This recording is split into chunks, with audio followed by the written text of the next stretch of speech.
Hello, everyone. Welcome to our second webinar of the Open Track for the Emerging Leaders in AI Governance Open Track. Let's give a couple of seconds while our guests and audience is joining.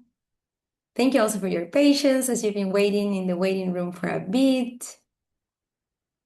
Good morning, good afternoon, good night from wherever in the world you're joining. Thank you so much for joining this timely conversation after a very busy Geneva Digital Week.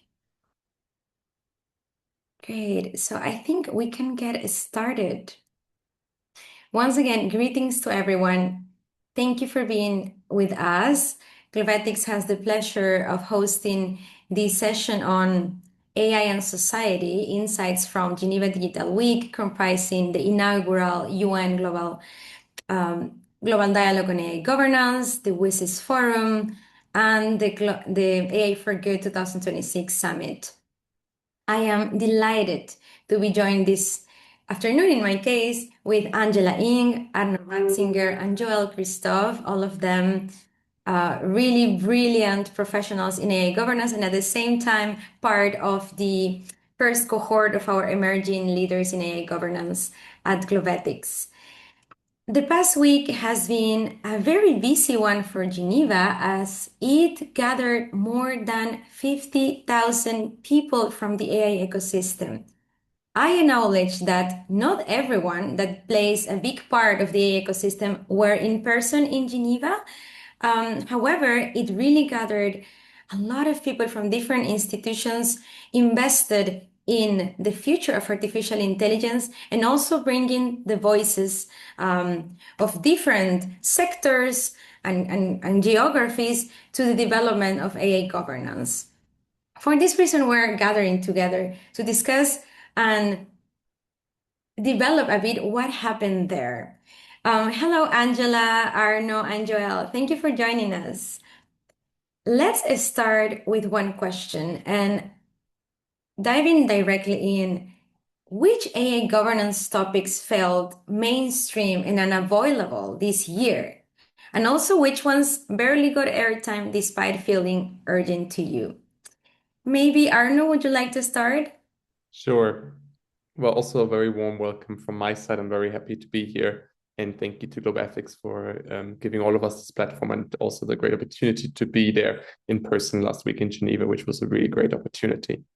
I think for me personally, one topic that really stood out, or like almost like a question that people felt they needed to clarify where they stand on it, was like this question of, whether AI will become a superpower that we need to all kind of like, protect ourselves and protect humanity almost from, or if it's going to be more a transitional tool that will, kind of be embedded into humankind like previous technologies have also done.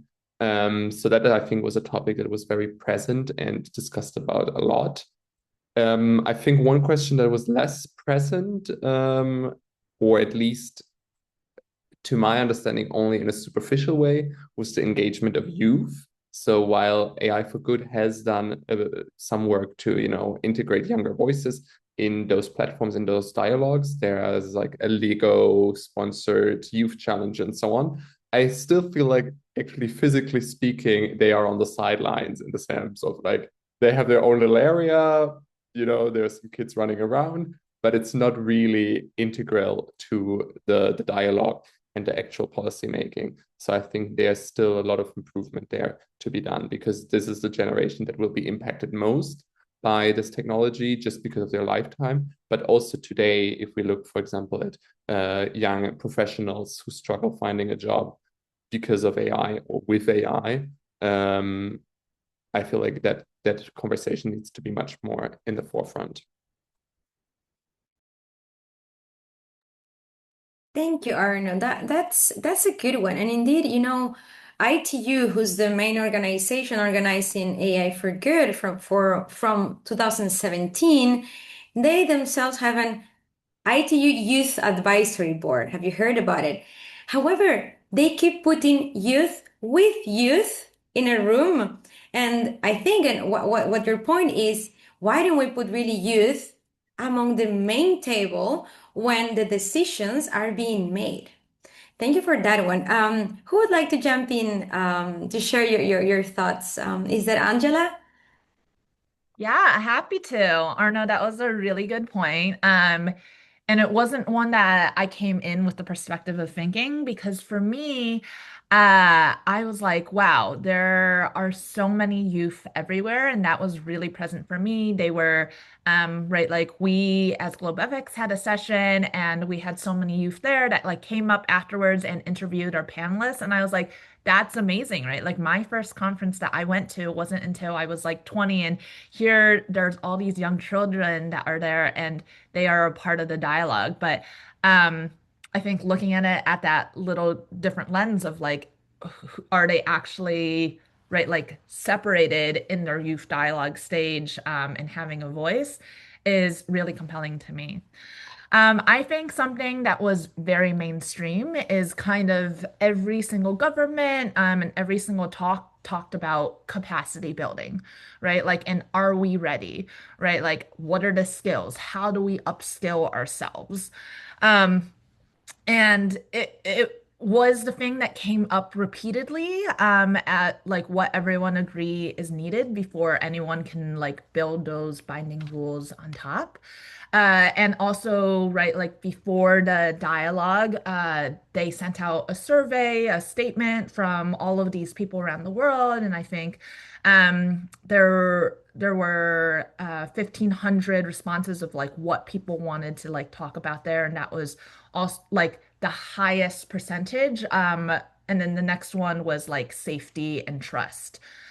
Um, and I think something that was really interesting for me as well was religion and faith being like a surprising constant thread. Everyone was talking a lot about the Pope, everyone was quoting the Pope, and it was not an angle that I had come at from before, but one that I realized was very consistent in the way. And I actually just recently learned that as companies are saying, oh, everyone must use AI, someone recently got a religious exemption, like took it to court by saying, right, like, well, the Pope says this, I don't have to use AI in this way.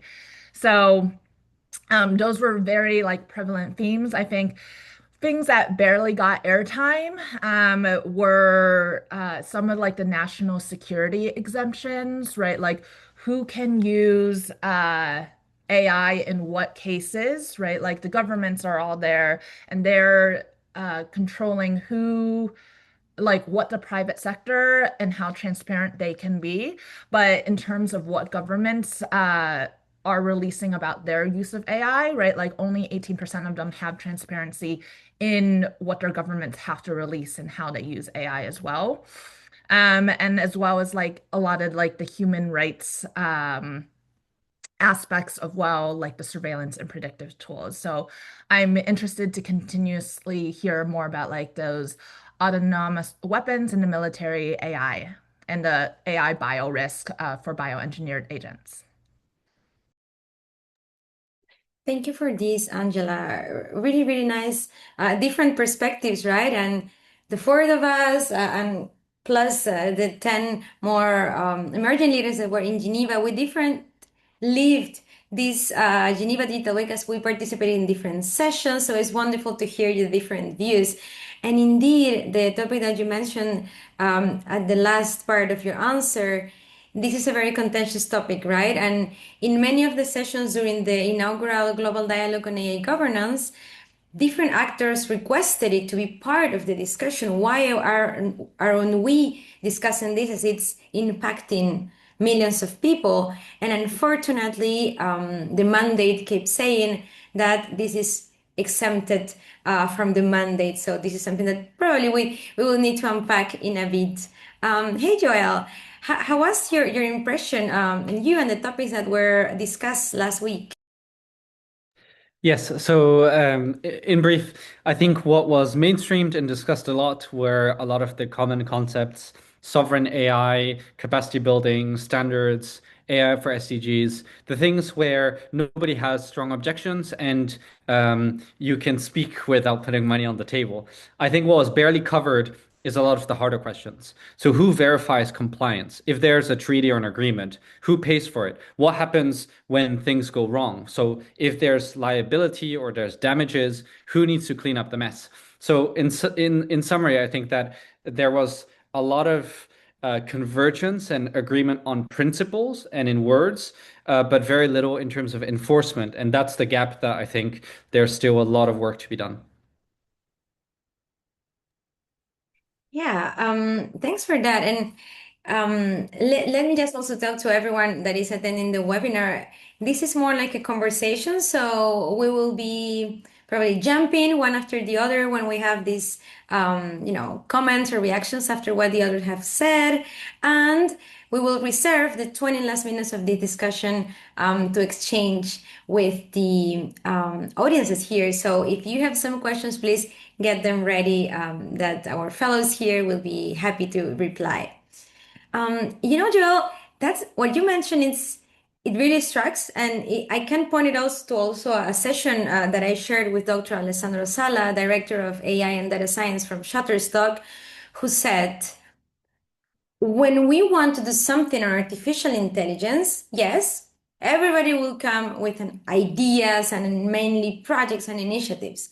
But then, if we really wanted to get it done and concrete, ask for the budget, right? And if it's something that is urgent and we need it done even faster, ask for more budget and pair it with KPIs and the indicators so you can measure it.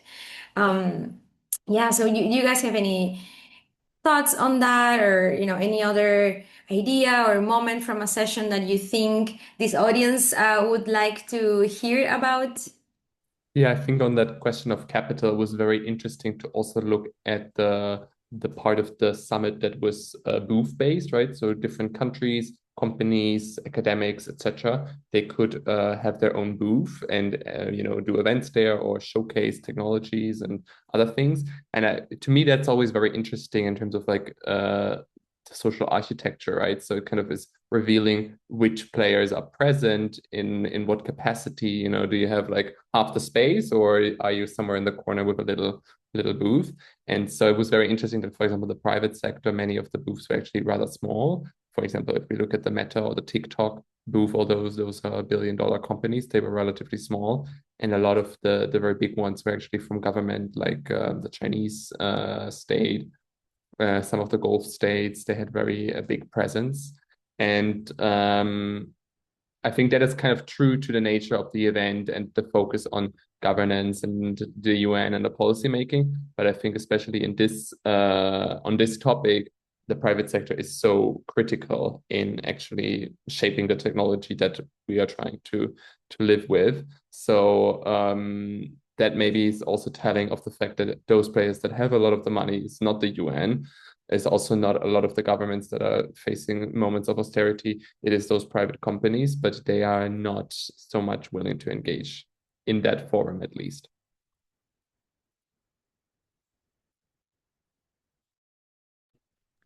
Yeah, I would echo that.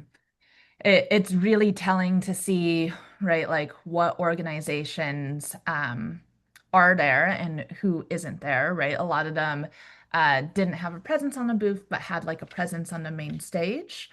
And you could tell, right, like a lot of really amazing dialogues happen in Switzerland, in Geneva specifically, right? Like I think 51% of global AI governance conversations happen there.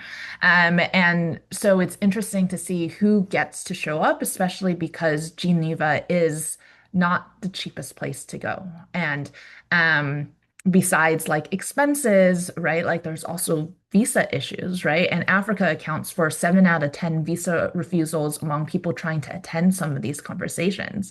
So how do we make this conversation, right, like more inclusive? And it's like being a logistics problem and not just like a values problem.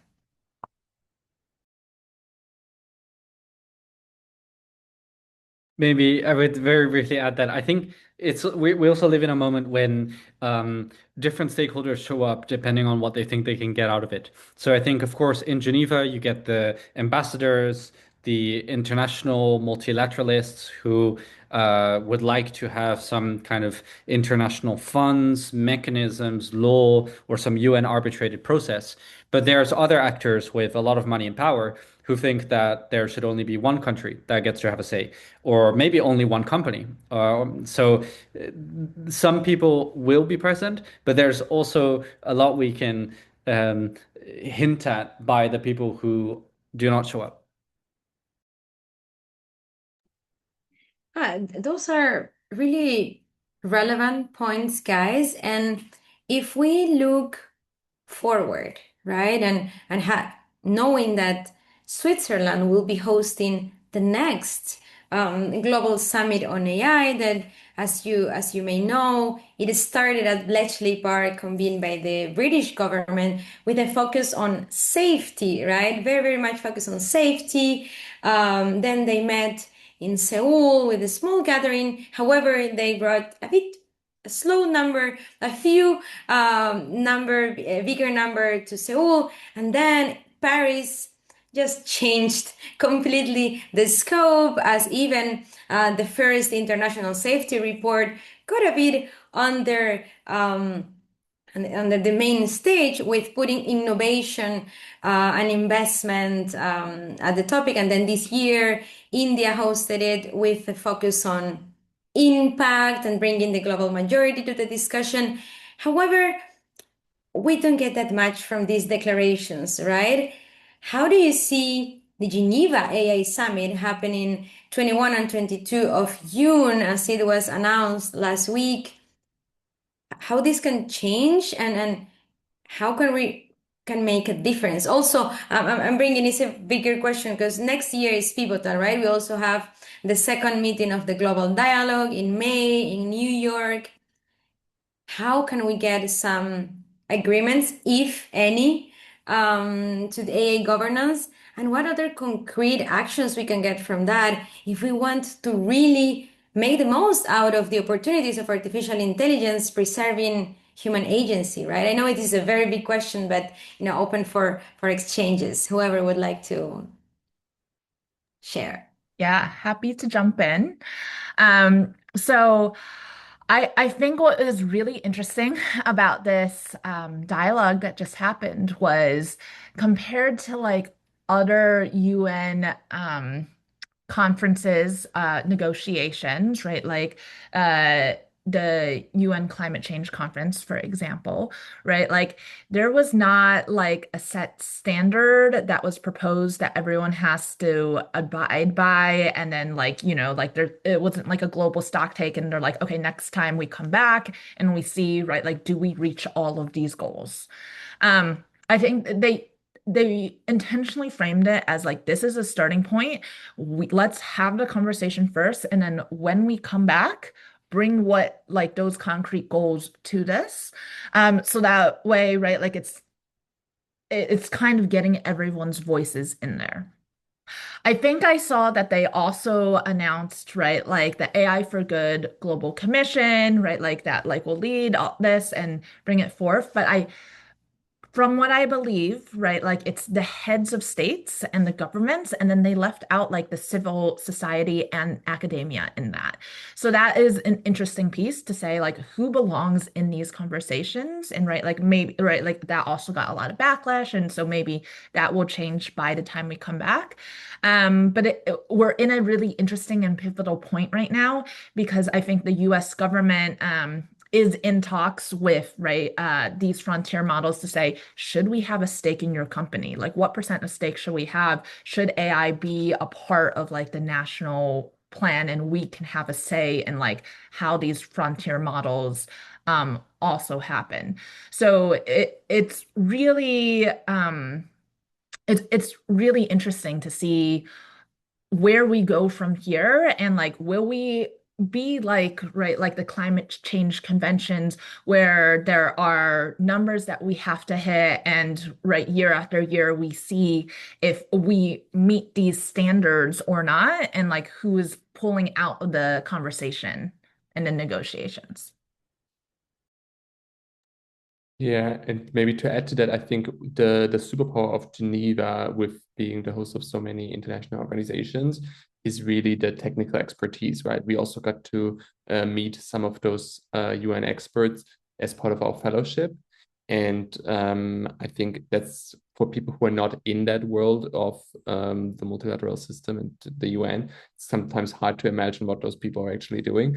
But they really have the technical expertise to get a global picture of what is already happening, and then thinking about what are pathways or scenarios to go forward, and what is the impact of a technology like AI on a wide variety of topics like work, like health, like nature and the environment.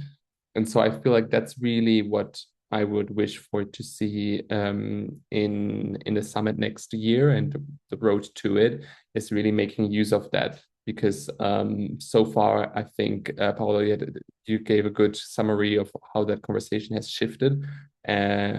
A lot of it has shifted actually away from coordination and making sure that human well-being is at the forefront or at the center, and it's much more on now innovation and growth, which of course is an important factor and a very great objective. I mean, I myself work on entrepreneurship, so I'm all for it, but we shouldn't overlook the importance of also having those safety guardrails. And that was actually something that also came up quite a bit in the different sessions, is how important it is to have those guardrails.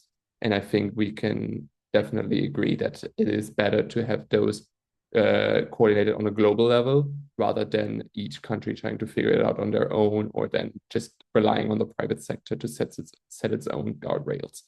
Actually, at one of the Globethics side events, I had a very good conversation with somebody from the UN agency focusing on aviation and transport. And we had to say, we said that this is such a great example of how the UN system can help, hundreds of airlines operating around the world in very different cultural and geographic contexts, but really getting all those companies together to share best practices on safety, helping them to, cross operate across geographies, time zones, languages, all of that, and having this, hyper connected global aviation system that we're all used to now and take for granted, but it actually took a lot of work to build up. And that should be a role model for AI. Maybe I will very briefly add what I think we should be doing over the next few months. Basically, there's this American saying, you can walk and chew gum. And I think it's the same here, where we can advocate for things we would like, safeguards, respect for human rights, some kind of preparation and foresight for what could go well, what could go wrong, how we can influence it. But we also have to be realistic that not everything is going to be agreed upon by 194 UN members. And so we also have to think about what we can do. A very simple, wise saying is that we have to do what we can where we are with what we have. So individual governments can build capacity together without having consensus globally. Also think about what national and regional governments can do with procurement rules, existing laws, and a lot of things about process. So for example, when should which actor provide what information? Maybe there can be more clarity on the triggers that would require review or information sharing, both within countries and between countries, and also process for providing civil society and other often underrepresented stakeholders with a defined and funded seat rather than being consulted after the fact. So I think that a lot of the things are actually not new. We have a lot of history and research on how to make multi-stakeholder dialogues and processes more inclusive and transparent and so on. But the reality is that the technology is moving fast, and so we have to do what we can where we are with what we have, and walk and chew gum. Yeah, that's exactly the kind of key takeaways that we would like from this open track, right, guys? Because it may feel so distant sometimes and big, these UN processes. But as you said, Joel, we at the different roles that we may be now sitting, there's something that we could do, right? And in fact, if we go back to the first day of the UN Global Dialogue on AI Governance, the it's called, I don't want to make a mistake, is the president of the 8th session of the UN General Assembly. She was also very clear by saying that maybe it is never the moment when we will get this total agreement on AI governance, right? And that's why ITU's head of the Standard Bureau said, well, maybe we can shift and see towards standards where we can start finding these agreements. And it's definitely, as Arno, you said, learn from other sectors that have been already working on this. This is definitely not new.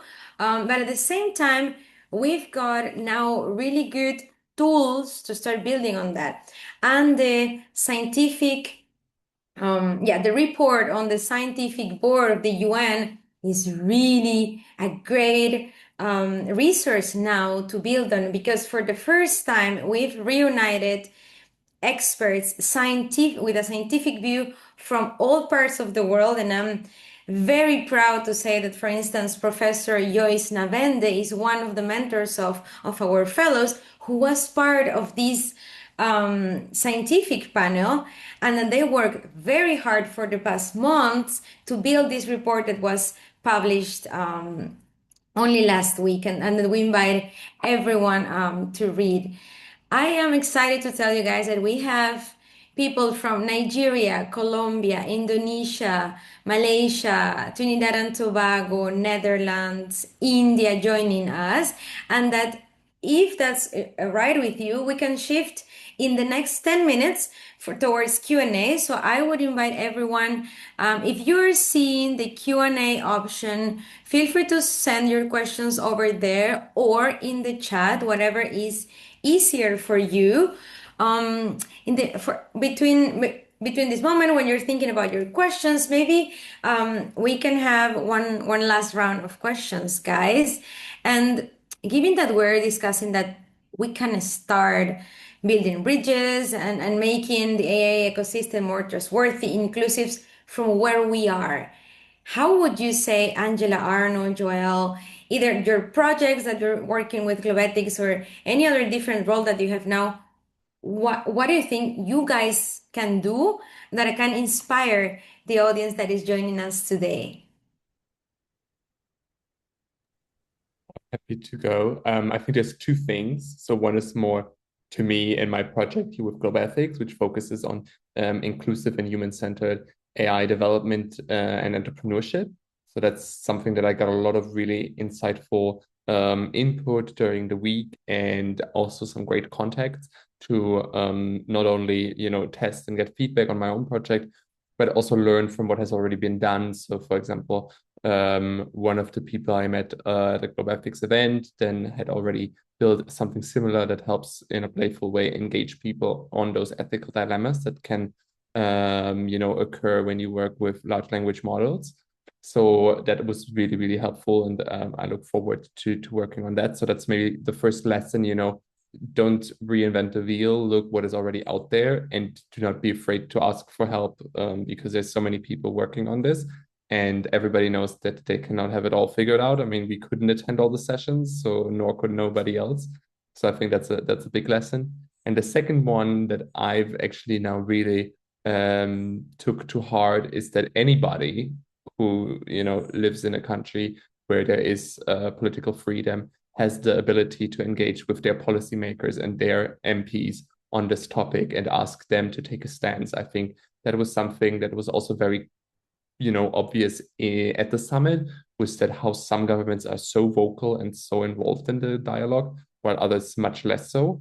And even then, of course, there's the question with those governments that are engaging, what are the voices that they are listening to or that they are hearing from? So I think especially for young people, it's so important to reach out to their policymakers and make sure that they take a stand on AI and make sure that it is shaped in a way that benefits the majority. Thanks, Arno. Happy to jump in as well here. I think what was really important to me is hearing from all of these people around the world. So, as Paula said, we have people from all over the world, and I actually got a chance to hear from, right, like people in Nigeria and Malaysia and like what they are doing in their governments. One of my favorite examples from Nigeria was they talked about how they developed their global strategy, and they started with looking at all the academic papers with someone with a Nigerian last name. And once they got that, they invited them all to like come back and say, hey, like co-create our national AI strategy. And they said, okay, not just academics, right? Like suggest other people who should be a part of these conversations. And they like had 820 people come back to Nigeria to write that strategy and like invest, right? Like I think $12 million in that. And so like I got to hear snippets of these stories from all over the world that I thought was really interesting. And one of our fellow cohort members, Mohammed, like worked on this like South Mediterranean um, AI index to look at like Lebanon, Palestine, and right, like say like who is like AI ready, who is nascent, who is an experimenter, and look at the governments in that way. So it was really cool to hear all of these snippets from the individual governments, as well as like what my project looks at is right, like the global south and whose voices are being heard. So I attended a session about the X coded from Joy Bulalawini, and which was with Current AI, and they talked about right, like whose voices aren't being heard, and they created as well, right, like a new AI system. And then they said, right, like we're not new, right? Like they said, AI has been out here for a long time, but we're doing this like transparency wise, you can look under the hood. We're saying it's not just you're not thinking, it's computing. There's no using I statements, understanding like what all the population that is being excoded wants to hear from like a safe and responsible person. And then as well as like the Ethical AI Alliance said, like they're doing a study on who was invited to be a part of the conversation, but they couldn't attend for funds or transparency or issues. So there's so many wonderful people working in this field, as well as like my mentor, who launched a global index on responsible AI, who had, again, so many like wonderful stories of like, okay, right, like Norway's #1 in this space, and Nigeria jumped like the most numbers of spaces from the first edition of it. And so the lesson, right, like is right, like again, right, like look who is already out there, like Arnold said, like you don't have to reinvent the wheel, right? Like what are the voices that are already out there? Like listen to them, hear from them, and how can I, right, like I wasn't sure what I was going to go into this project with and learn from. But how do I take what is already out there and work with these people, understand their perspectives and amplify their voices so they are at the table more for the next conversations, and those international standards get to be more inclusive of their voices. I think if we ask 10 people, we'll get 10 different answers. So very briefly, first, I would say get in touch with people that are likely climbing the same mountain as you. So if you're interested in AI governance, technology topics, find people in your country, in your university, because way before you come to a contribution, you'll meet people along the way. And if you are working with people that are in the similar boat, you'll sail a lot further. The second is, instead of focusing on the really big questions of what humanity should do over the next 10,000 years, focus on the super granular questions of what you, your university, or your country should do over the next 6 to 18 months. I think that's way more likely to get the interest of people, whether they're your professors or your government, because they're a lot more focused on the short term. And maybe the third one is, if you think about what success looks like 10 years from now, probably you will have contributed something that no one else is going to contribute. But the way to do that is to also lean into how you're different to other people. So maybe you might think, oh, I'm not the world's #1 expert, I don't have a Turing Award or so on. But the reality is everyone's a world expert in something that nobody knows anything about. So think about your context. What life did you live? What did you study? Who do you know? Who's in your family? What have you paid attention to more than anyone else you know? And how can you use that to contribute solutions or answers to the discussions that are happening? Because there's all kinds of different ways to approach these topics, and trying to compete with everyone where it's crowded makes a lot less sense, perhaps, than drawing on your strengths, experiences that no one else has.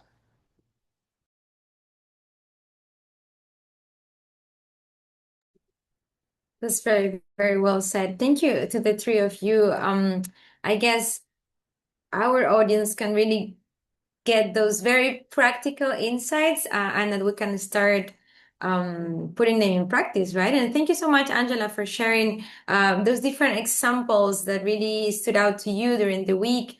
Nigeria's example building their AI strategy is really remarkable. And at the same time, showcasing that we have different indexes and resources, and sometimes working in AI governance could be overwhelming because we do want to catch up and be reading all the different latest reports and indexes, and we're still humans, right? And so it's hard sometimes to keep up, but that there is when what you guys are saying, build community and connect with those. I really like that analogy, Joel, about climbing the mountain, because this AI governance arena seems like the Everest or even higher, as we may think we are facing power nations, a handful of companies that are really managing, or we can even say monopolizing some decisions, right? When a government can tell to a big tech company, this technology, this new AI system cannot be used by any foreigner, that's huge power, right? And we all deserve to have our voices in there. And that's why, also going back to the very first topic that Arno brought, which is more inclusive and meaningful participation of youth. And this open track is a great example of how many youth from the different continents we have interested and already working on AI governance. So there is a lot to do, and that we can definitely have on the road to Geneva AA Summit.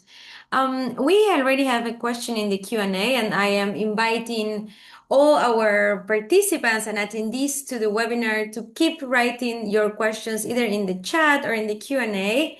And Mohammed is asking whether AI can help in peace building. If yes, how could that be done? If no, can you explain why? I think, Joel, you would like to answer that question as I see you typing, but maybe everyone can benefit from your thoughts. And also Arno and Angela, please don't hesitate to jump in. Yeah, happy to try. So I'm not an expert on this, but a lot of it comes down to what AI does particularly well, and that is basically pattern recognition. So much information, data about all kinds of things, what people are posting on social media, prices, satellite data, all of this is information, right? And it would take a human a long time to try to parse through all of this, understand what's happening. And this is where I think AI is particularly interesting for conflict resolution, because you can detect signals that might take humans far longer time. So, for example, it could be in terms of the use of language, hate speech on the internet, the kinds of stories and memes that are being spread, misinformation. It could also be about mediation by, for example, there's the Habermas machine that DeepMind and so on worked on, trying to reconcile disagreements by clarifying where there's actually no contradiction, where people might actually have bridges, modeling scenarios for what agreement could look like, or even supporting human mediators with evidence. These are also things where language is important, as is experience, that usually helps humans to try to understand where there's common ground. And the other is also simply great advantages that exist for crossing linguistic and cultural barriers. So, for example, translation, interpretation, consultation, clarifying concepts, helping people to understand where the other side might have come to certain view. These are all areas where large language models can be quite useful. But there's also the opposite case that AI is particularly bad where there's low context data. So if you are dealing with low resource languages, local cultural norms, and government practices that are not reflected in the training data and cannot be predicted, or areas where it's particularly sensitive, for example, where it's important to preserve privacy or where there's a lot of risk of bias, maybe because the AIs are trained by and on a lot of data that reflects more so kind of Western high income country type settings. These are all areas where human is actually particularly important in a way that kind of general purpose AIs cannot do. So it's all about kind of where the AI might be particularly helpful, where it might not, and how you can try to combine the human and the AI, I would guess.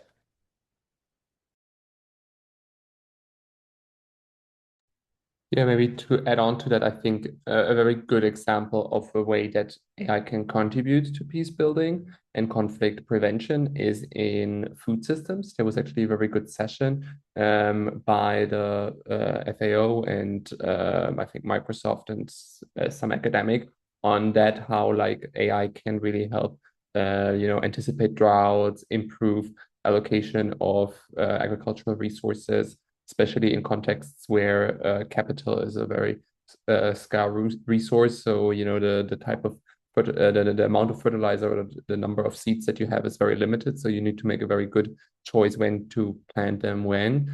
And this could be, if this was actually available to people on the ground in one way or another, could really elevate one of the main sources of conflict, which is food scarcity. At the same time, I think I'm totally with Joel when it comes to this human component. I think the power of AI is quite limited. I have a good friend who actually works for the ICRC, and she has been on field missions in some of those very conflict-prone regions. And her work is all about human relationship building, right? So the ICRC needs to be respected by all the parties and be respected as a neutral mediator that just works on humanitarian relief. And that work is so focused on the relationships that they have with the people on the ground and that are very dynamic. So, 1 week they could be well respected, and the next week it could be that there's a rumor spreading or there's a cultural misunderstanding. So that needs a lot of human nuancing to navigate. Nevertheless, actually, my mentor from the Globethics program, Dan Stein, he's now just departed for field mission to work with Médecins Sans Frontières on how they can leverage digital technologies, not just AI, to improve their operations. And I think that's something that many of the organizations in the humanitarian space, they do not have the capacity. We've talked a lot about capacity building, and so far they are not really able to benefit from not even, the fancy, crazy frontier AI, but even just some very simple what most of us would now consider standard digital tools to reduce administrative work and also reduce human error. And so allowing those organizations to implement those technologies on the ground, I think can help them allocate resources and time to much better use than what they're doing right now. I'd like to add on to Arno's statement. One of the things when you first walked into the AI for Good Expo was this great big truck from the World Food Program. And it was very like military grade, like giant wheels, like impenetrable. And the organization that was working on it was making it completely self-driving. It held like 1 ton of food or materials that was in there because they said driving into like these conflict zones, a lot of people were harmed, right? Like people in these zones really wanted the supplies and they would, attack the trucks. And so this way it could be completely self-driving and until it got to the secure location that was supposed to unload, right? Like it wouldn't unlock compared to like any any conflict that it came upon. Another point that I would love to make is AI is touted to be the great equalizer, right? And so you're thinking about the global north versus the global south and how, right, like with this access to this amazing technology, the global south could, right, like rise up and be on the same level as everyone else. But the adoption rates that we were seeing is like the global north is adopting AI at like 27% versus the global south 15%. It's twice as much. And so in response to your question, right, like can it be used for peace building? It depends, right? Like, this isn't a great answer to it. Or not theoretically, there's not a yes or no in my mind sense, right? Like, I think we have a lot of moral dilemmas of like who is having like the best access to it and the tools. And one of the sessions that we were very lucky to have was with Peter at the World Council of Churches, who posed this question of, right, like, should we say yes or no to enable victims to fight back against moral dilemma? For example, right, like can Ukraine use AI to even the balance, right? Like what is the red line issue of accountability and attribution? And these are like the questions that everyone is touting with, right? Like, and it's the same questions from technology years ago about like the nuclear program, like who has the legitimate use case of it, right? Like the moral challenges is too great to like not think about it so much, right? Like they are working closely, right? Like with all these organizations, like to make progress towards like disarmament, right? Like, and what is the UN's role with that? Like, for example, for like the Treaty on Nuclear Options, they kind of stepped away from the UN, did their own treaty and came back to the UN, because that was how the agreements could come back into place. And so now that we have taken the genie out of the bottle of AI is this great power that we can do it, we can't put it back in. We know it could be used for, right, conflict in good and bad ways, but it's what we decide to do with it, and how much power we allow it to have. Thank you, Joel, Arno, and Angela. I do believe that our colleague here, Mohammed, got a very, I would say, ample answer. And if I am allowed to also share a bit, there are some cases already in place of artificial intelligence being used for peace building. In fact, I'm going to share a link with you guys in a second, because on one hand, maybe you've heard about the Marty Atisari Peace Foundation, which is a big one working on peace. And at the same time, the United Nations, both of them, they have used this AI system called Remesh. And this is to run live dialogues with people that are in zones of conflict. And this allowed them to handle consultations and bring, for instance, people in Yemen, Libya, and Sudan, including women's groups and youth, to bring their voices into it. Of course, I think the three of you mentioned it, the organization using AI in these very, very sensitive circumstances must consider ethical principles to use artificial intelligence. And for that, for instance, I was very pleased to see that this Marty Antisari Peace Foundation created their principles for the responsible use of AI in peacemaking. So that's what I'm going to share with you. Maybe, it's not something that was agreed by many member states or that follow these long processes to be these mandatory ones. But when an organization is already using AI and they want to do it in a very responsible way, considering not only their stakes, but also other stakeholders' stakes and inputs, that's the important part, right? And that's also one of the biggest missions of Globethics when we work with different organizations. Let it be private sector, but also CSOs or governments, is to help them understand how they can start using and leveraging the power, the potential of artificial intelligence, but in the most responsible and ethical way.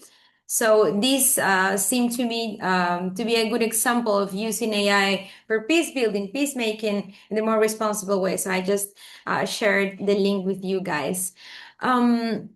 Wonderful. We have the last 10 minutes, and I see that the questions in the Q&A were answered already. It's wonderful. Just to share it, Edith was wondering how to support Globethics as a volunteer or fellow, and Joelle was great in sharing, the link to our fellowship, and so that you can follow when new opportunities will come. We will definitely be informing all of you through our socials and our website when a position is open, and next year when the next cohort of the fellowship will open as well. In the meantime, please continue joining the open track, because we have different topics coming up in the next months that we will be leveraging the work of our fellows, their research, so we can also speak with external guests. Thank you to Rekia and Edith for the question and the interests. If you have other questions, don't hesitate to put in the chat. In the meantime, I would like to ask you something also to you guys.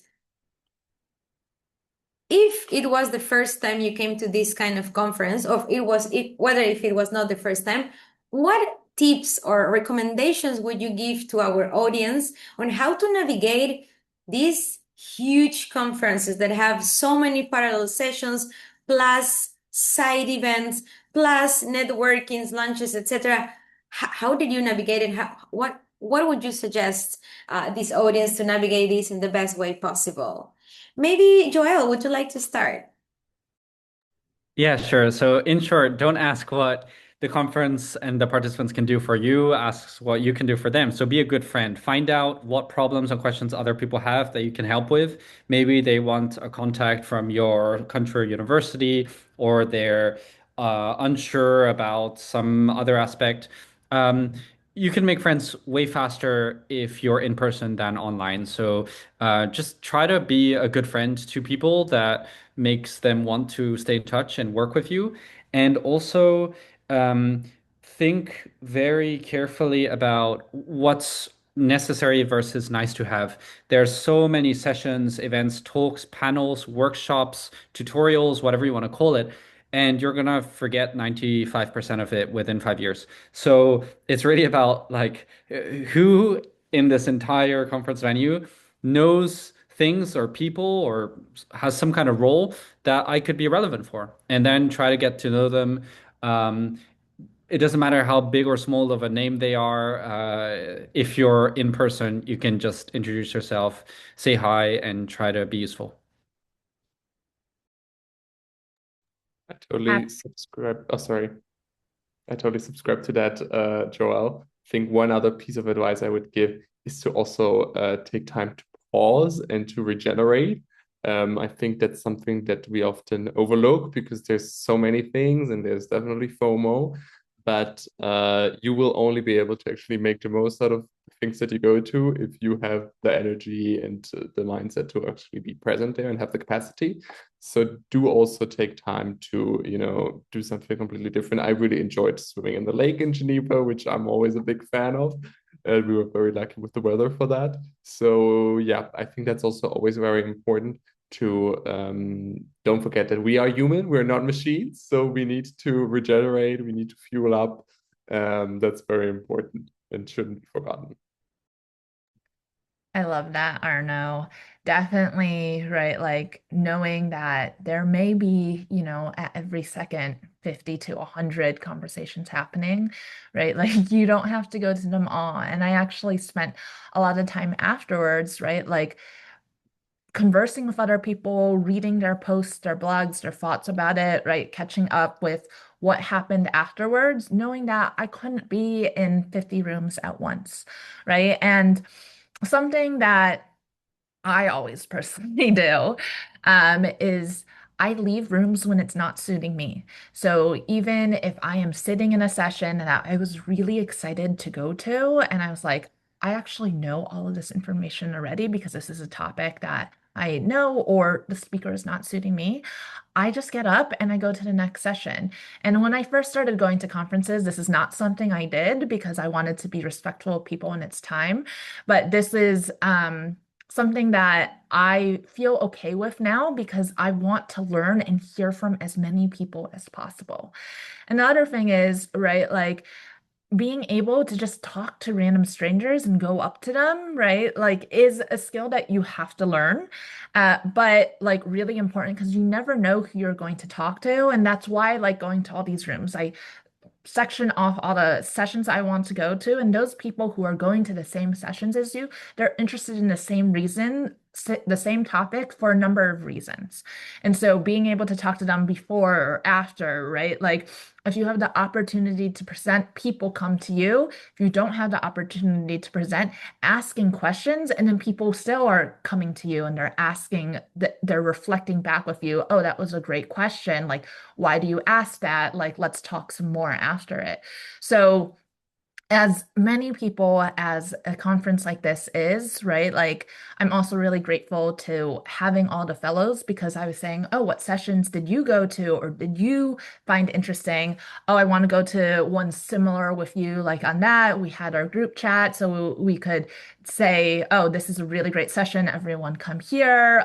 Or right, like getting to compare notes afterwards and feeling like I didn't miss out because I had a trusted colleague taking notes for me and we were able to dissect it afterwards. Thank you so much. Those are very practical, and well, I can see the audience is also grateful for sharing these, guys. Um, I'll add also like a bonus, because there was an app, right? Let me ask the question first. How many of you use the A for Good or WSIS app? Did you? Any? Yeah, you did. Did you find it useful? I'm curious to know. It was overwhelming, right? Like scrolling and saying there's so many things, right? Like I often just follow the people and I'm like, oh, this room is really full. Like, what is everyone listening to? Why, right? Like, because session titles and session descriptions may not always uh say what it is going to be like since the sessions had to be submitted so long ago. So I'm always a fan of following the people.